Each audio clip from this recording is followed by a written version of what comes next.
Hey folks, thank you all so much for attending this computationally conscious talk. To give you a little bit of background on myself, these speakers, and this topic, wanted to give you a little bit of the context in terms of how this came together. Over the last couple years, working in the psychedelic therapeutic space, you have to be having a conversation about consciousness. And many of the different companies that we've seen have come to us and have had extremely innovative solutions for not just using psychedelics for changing states of consciousness, but also being able to use technology to not only change states of consciousness, but to be able to map it, to store it, to replicate it in other individuals. And so we wanted to assemble some of the best speakers on the globe currently studying consciousness and different ways to understand, manipulate, and study it. For myself, I'm Marik Hazan. I run an early stage venture firm called Tabula Rasa Ventures, where we work with early stage psychedelic startups and also invest in the future of health. I'll start the conversation, and folks, when they receive their first question, they will be able to tell you a couple sentences about themselves and the work that they do. To frame the conversation that we'll be having today, it'll exist in three parts. We'll start out with trying to define consciousness and what that means, what a state of conscious is. We'll move into the intersection of tech and consciousness, and then we'll finish off with what are the broad scale applications of that intersection, how can that contribute to the alleviation of human suffering, and broader applications for human health. So thank you all for joining us, and excited to have this chat. To start off with defining consciousness, Jeffrey, I'd love for you to kind of kick it off and maybe give us a little bit of what consciousness is and some of your work and what you're working on. Absolutely. So we all know what consciousness is, right? It's what you're paying attention with right now. As a scientist, you think about it all the way down from like a cellular level on up. But practically speaking, what we're all interested in here is the type of subjective consciousness that we're actually experiencing, which all that goes into, right? All of the stuff from the biology all the way on up. It's all in there, and it's all filtering into our present moment experience. And most people just want their present moment experience to be as awesome as it can be, right? It's really that simple. And that's what a lot of this technology is designed to do. I'm Jeffrey Martin. I started the transformative technology movement, which is the intersection of technology and well-being. I'm a professor and dean and now college president, basically, and investor and entrepreneur and all kinds of stuff. And one of the things that you've specifically contributed to in the field of consciousness is studying enlightenment. And would love to hear your thoughts and perspectives on, what does enlightenment mean in terms of consciousness, and what do we neurologically see in states of enlightenment when we study it that you might not see in, I guess, a more sober state, if you could call it that? A more normal state? Normal state. So basically, it's a rewiring in the brain, fundamentally. Now, there's all different kinds of it. We could talk about all sorts of different experiences relating to it. But fundamentally, it's a rewiring in the brain away from the normal type of biology that is fear-driven and scarcity-driven, basically, right? You throw a bird a crumb. What happens with that bird? Does it, savor the crumb, and it's like, oh my God, thank God for this sourdough bread is amazing. No, it doesn't, right? It pecks at the crumb, looks around, makes sure nothing is going to kill it so that it can peck again, right? And then pecks again. We all have that same loop. About every 90 seconds in all of our brains, our brain is telling us, look, something might not be okay here. Be on guard, right? And because the brain is built up in layers, that propagates all the way up and forward into our subjective experience. And thus, we feel like something is not right in our experience. The experience of something like enlightenment, which we call academically persistent non-symbolic experience, is the exact opposite of that. It's a feeling that right now everything is fine, even if that's paradoxical. Your wife or husband is leaving you, they're taking the kids, they're taking all your money, your boss just said you're fired and you're never going to work in this industry again, whatever, it doesn't matter, right? Deep down, somehow, there's still a sense that everything is okay just as it is, versus that default biological sense of something is not quite right in this moment. I'd love to ask many more questions and dive deeper, but just because of time limitations, would love to also understand the intersection of consciousness not only through expression of the mind, but also through the body. Dave, I would love to hear your thoughts in terms of the body and how it connects to consciousness. Sure. Can everybody hear me okay? Thank you so much for orchestrating this panel. I think, one of the core principles of neuroscience, I'm a psychiatrist and a neuroscientist, and I'm translational neuroscientist, and I'm trained in ketamine-assisted therapy and MDMA-assisted therapy. And we've learned a lot of incredible stuff from the field of neuroscience and psychiatry over the years that has just not made it all the way through to everyone else, even clinicians. And one of the core things that we've learned is that the mind and the body are inextricably and irrevocably interconnected, right? There is no separation. The idea that Descartes came up with in the, 1800s, was so that he could study himself by having an outside perspective. And that was the separation, the primary reason from a scientific perspective to separate mind and body. But that was misunderstood by hundreds of years of humans, that mind and body are separate. And they're not. Everything that happens in here, everything we experience here, has an impact on the way our body changes over time. And so even down to the way our DNA is fundamentally expressed and the way our organ systems are working.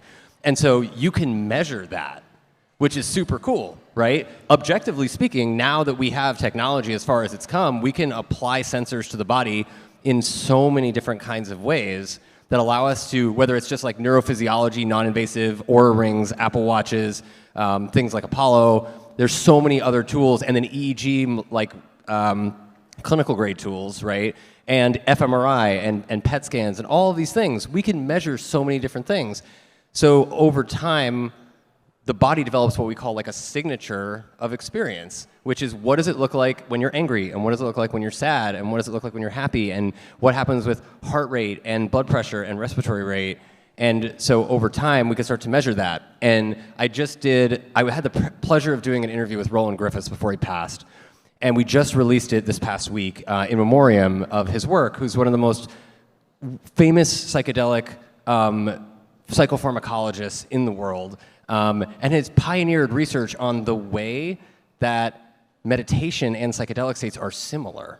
And basically, one of the things that we talk about the most is effectively how does psilocybin and altered states of consciousness, how do they work together to help us act like doors to the same room, right? And then how do they change the body, and how can you measure it? And he developed the Mystical Experience Questionnaire, which is a scientifically validated way that is still a survey, but it's a scientifically validated way that we can assess in a quantifiable manner what happens in a mystical experience, right? We have never been able to quantify mystical experiences. Like, that's really, really hard. And he actually put that out, and it works to actually understand what the phenomenology in our bodies and minds are changing over time. And then you combine that with the heart rate, the respiratory rate, the blood pressure, and then the scans and all that stuff, the blood markers, epigenetics. Then we get a real signature of what's happening in the body, which is very, very real, and how to use that to predict and influence people's treatment responses and outcomes, and even just educate the community. So the body is like, if not, maybe the most important part of the picture, because it demonstrates to the rest of us what the heck's going on in here when we're having these really like ineffable, hard to describe experiences with psychedelic medicine or altered states. Being someone who studies biometrics and even has a product that's focused specifically on this, how far do you think we are away from having our health systems integrating, this type of data to be able to make, decisions and be able to show us whether, the SSRIs we're taking, the psychedelic experiences we're having, or the trip to Burning Man we're taking is actually the most healthy thing for us in our lives? Quick answer is that it will be probably 5 to 10 years before we get there, but the good news is it's on the way, right? Like, we have the early studies to show that it is possible, and if it's possible, it's going to come relatively quickly. More and more people are going to start working on it, funding it, et cetera. So that's the good news, or I'd say that's the bad news. The good news is we can induce altered states of consciousness that promote recovery and healing in the body without drugs, based on the studies that we've done of the mechanism of how drugs like MDMA work. MDMA works by amplifying safety cascades in the brain. Soothing touch, soothing music, right? All of these things amplify safety cascades in the brain. So if you give the body more safety, whether it's using like our wearable that helps you do that on the go, or whether it's Apollo, or whether it's using any other safety soothing stimulation, you help move yourself in that direction of recovery, and that's what makes this accessible to the entire world, not just to the people who can afford a psychedelic treatment. Switching over to some of the technology that's being developed, one of the things that everyone's interested right now is AI, and I'm sure that many of you saw the OpenAI Developer Conference and a lot of the announcements that came from that. In terms of what's happening at the forefront of AI and this intersection of consciousness, being able to build our own GPTs, any specific thoughts that y'all might have? And I'll open up to Dylan, Titus, and Toby to answer this question because all of them have some experience in this field specifically. I can start. So I'm Dylan DiNardo, CEO of MindState Design Labs. We are an R&D and drug development company. We use direct human experience of psychedelic drugs along with the large language models to design new psychedelic drugs and new states of consciousness as well. So the LLMs, the large language models, this is why everyone's suddenly talking about AI in the tech world. And we believe that the key to understanding consciousness in a very real way is at the intersection of large language models and psychedelics. So what we're doing at MindState is, first of all, taking direct human experience. We come from the line of the Shulgins, Alexander Shulgin and Anne Shulgin. Anne was one of the original owners of MindState, but they're the godparents of psychedelics. They released hundreds of psychedelics into the world. They ate the drugs, published their experiences, and published the chemical syntheses. So as a result, millions of people have taken these hundreds of psychedelic drugs over the past few decades, and we've collected their reports. So we have at this point over 70,000 trip reports, people's direct experience with psychedelic drugs. And so this is language, and language is it's an amazing thing. There's no medium of data that has more information per bit on human subjective experience than language. And all of a sudden, as large language models have made this incredible leap over the past couple years, we're able to now quantify subjective conscious experience in a way that we've never been able to do before.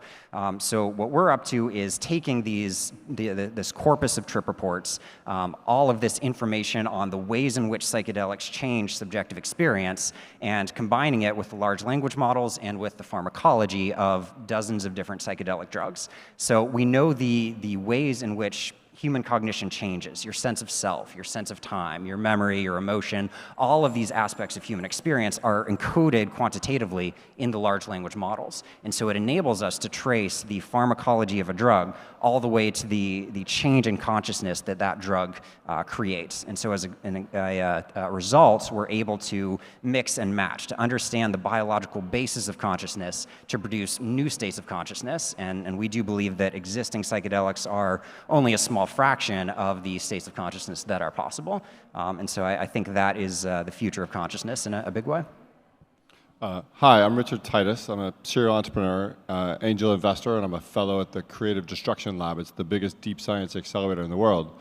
I'm also the dumbest person on this panel by far. But what's interesting to me is when I looked at the panel topic, I thought we were going to talk about conscious sentient AI, which is a thing I don't actually believe is possible. But what I love about AI is that it is the most amazing prediction machine that is just like the stick that the cavemen used to enhance their capabilities. We are using computers and artificial intelligence or giant prediction machines to become better and better versions of the human state of consciousness. So the work I'm really excited about as an entrepreneur and as an investor is the work that marries consciousness and the study of our minds and the way we deal with trauma and life experiences and our stimulus and our family and our connections, and use that with large language models and data to change the nature of our human condition and improve our lives. And that, to me, is the real purpose of all the work that we're trying to do here today, and something I'm super excited about. Cool. Toby, would you like to contribute? Yeah, so my name's Toby. I'm a board-certified neurophysiologist, so I work in terms of measuring and training the electrophysiology of the brain. So when it comes down to understanding the brain on an electrical level and kind of looking at the different states, looking at the different brainwave patterns and comparing that to different reference or normative databases, I think AI is playing a huge role in transforming the field in that regard, because we have huge normative databases on what for different age and gender matched people as far as what the standard brainwaves are. We know as children we are producing a lot more slower theta waves and then more predominantly alpha. And then in an adult state, most of us are predominantly in beta.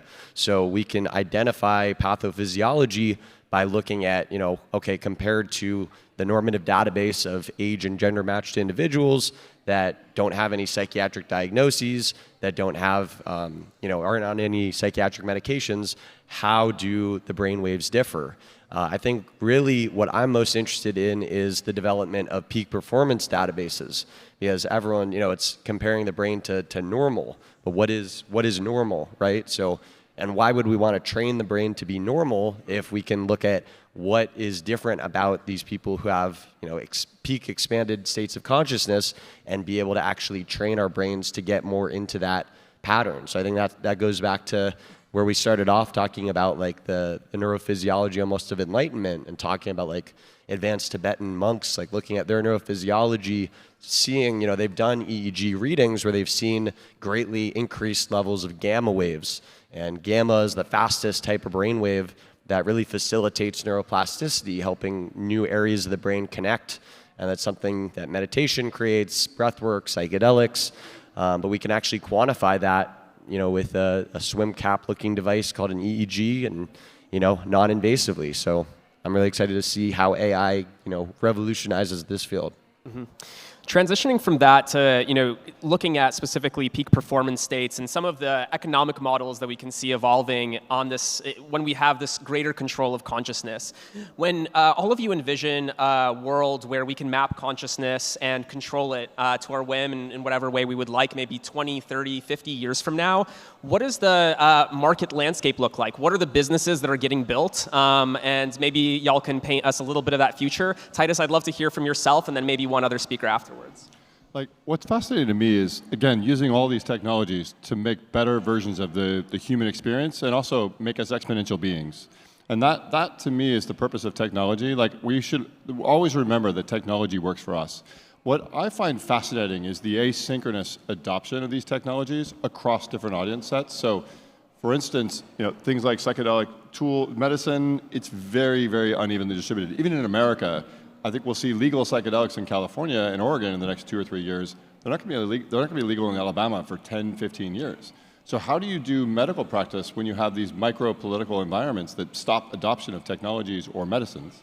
The other thing I find fascinating is the technical adoption of technology. I mean, half of us here are wearing Oura rings. He's wearing an Apollo. I have one at my house. And yet, you go to sub-Saharan Africa or places where people really struggle. There's no tools. There's no technology.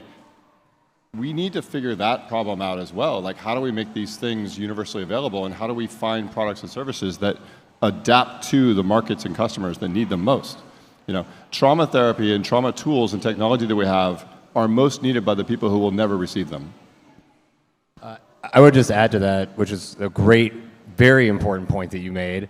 I think to just add on to that, the first thing we're going to see in the space that is truly impactful from the combination of AI, psychedelics, wearable technology, and mental health in the next, starting probably in 5 years and going into, as you said, the 10-20s, we're going to start to see that we're actually able to start using the cure word for mental illness. And right now, mental illness for most people is effectively a lifelong diagnosis, and nothing could sabotage our hope as much as human beings as being diagnosed with something that has no cure that you're told is going to result in suffering for the rest of your life. Right? That is actually, diagnoses never meant for the patients. Diagnoses were meant for us as doctors and clinicians to communicate patterns of illness to each other, to try to solve it on the back end. And then we give people the solution, not all the complex around a lifelong diagnosis. We treat illness, anxiety, disorder in our clinic as much as we treat depression, anxiety, and PTSD, and that is not talked about.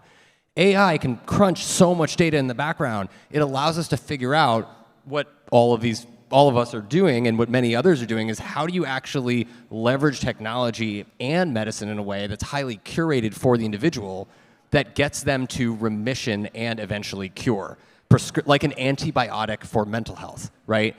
That is the degree of impact that AI will have. And nobody thought, by the way, that antibiotics could be invented before they did, right? And we're actually at a point where we could now have antibiotic level effect over the period of maybe a dozen weeks, 6 to 12 weeks, maybe 20 weeks, for mental health disorders, right? That is literally going to change the entire way we live our lives. Beautiful. Yeah.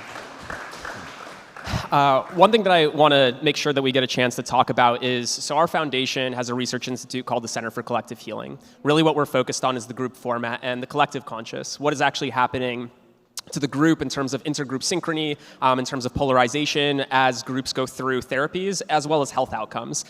Some of the data that we're analyzing right now, for those who haven't heard, are Israelis and Palestinians drinking ayahuasca together and seeing what actually happens to the dynamics between those two groups. It's particularly relevant at this point in time, but this is research that's been going on since 2017, so super interesting. In terms of the research that y'all are doing, and Jeffrey, I would love to hear your thoughts on this to start, and then a few other people as well. When we look at the group and the collective conscious, what can we learn from those dynamics, and in terms of how they might be able to amplify the good or the bad, and what do we do with that?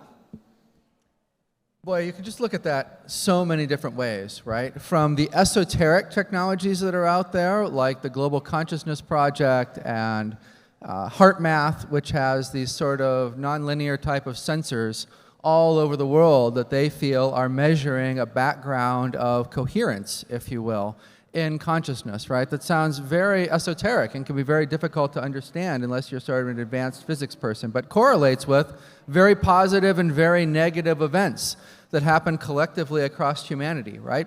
To measurements, sticking with HeartMath, to measurements that deal with heart rate variability and heart similarities to people that are discovered on a regional basis, on a local basis, it's not even just us in this room or in this panel, it's everybody in South Florida, and then from that, a little bit less of an effect further out and further out and further out, right? So those are the extreme forms of technological detection, and through an app and through sensors and through biofeedback, like Apollo and whatever else, can then sort of be fed back to synchronize small scale to large scale collective bodies of humanity. That's one of those things that you very rarely hear discussed or very rarely hear thought about. You always hear the stuff, there's a technology to synchronize in a meeting, right?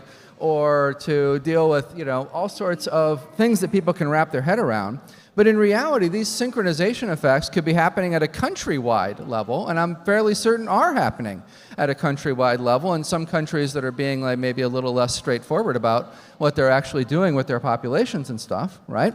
And so we can, from our side, a commercial side, we're very fortunate because we live in a society and we're on the sort of side of the world that allows tech people like us, marketing people like us, business development people like us, scientists like us, interested people like us to really come together and produce large-scale effects in quality of life and consciousness in ways that are, I think, unimaginable to the average citizen, and that don't require you to wear something new or to have to put on a brainwave cap or anything like that, to just happen as a function of the fact that you got a smartphone in your pocket, for instance, which you can probably...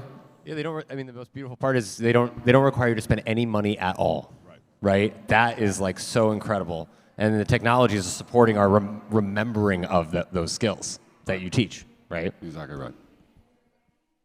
Dylan, I'd actually love to hear from yourself. I mean, you guys have this 70,000 trip reports. Have you studied or seen any sort of differences between individuals who are maybe experiencing psychedelic therapy or psychedelic experience in community versus individually? And if not, then what do you think you might find in that? How does that then inform the development that you're currently doing?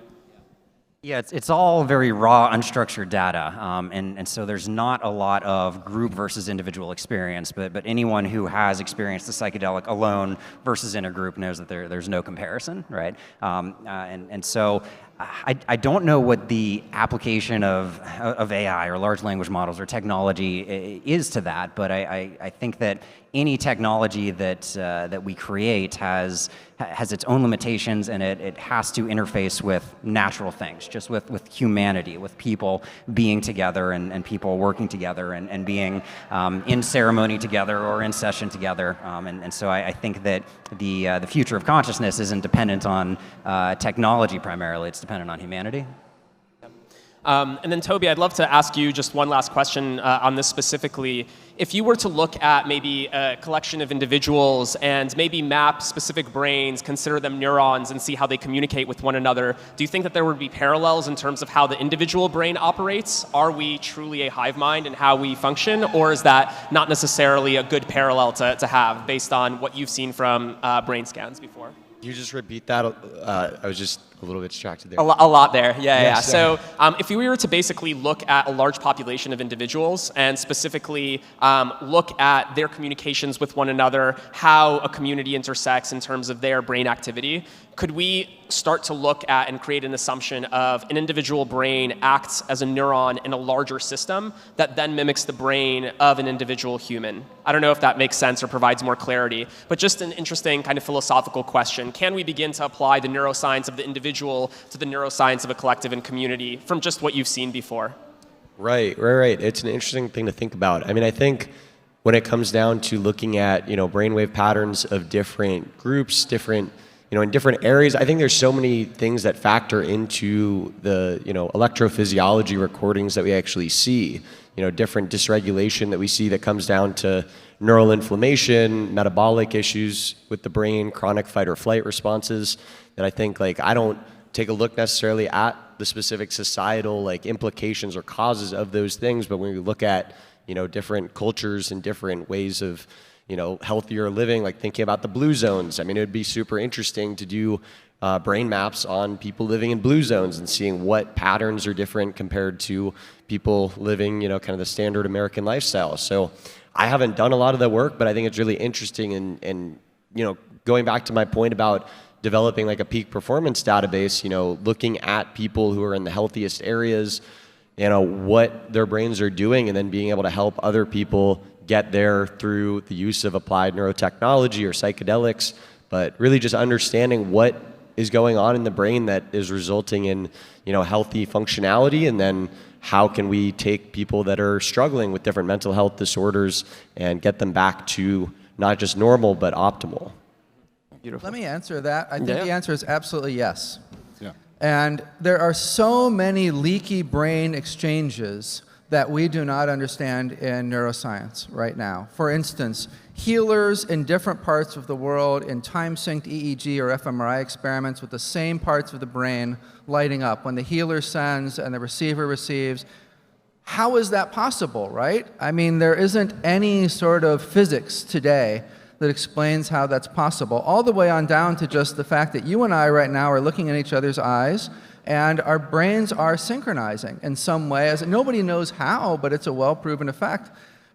So it's on a local level individually all the way to sort of a global level.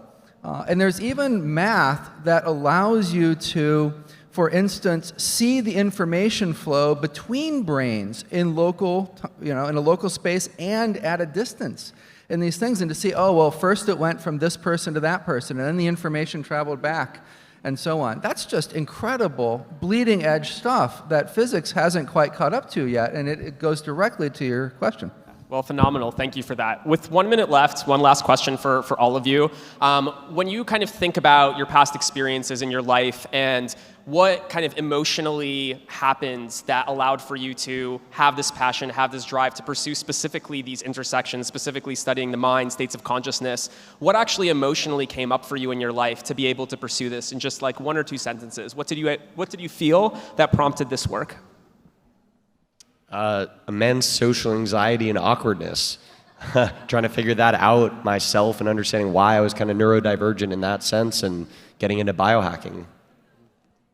I'm neurodiverse, and I also have complex PTSD. I was abused as a kid, and I was always fascinated by how I succeeded where most people don't, and I wanted to figure out how I could help all those other people who went through what I went through as a child enhance and expand their experience and live their best lives. Psychedelics gave me back a direct connection to the transcendent and the profound. It gave me purpose. I had a very successful run in business and entrepreneurship and whatnot, and I, despite all of that, did not feel like I was as happy as I was promised I would be at the end of that. So I went off on a quest for it. Beautiful, guys. Thank you so much. Really appreciate it. And thank you to our audience. Thank you.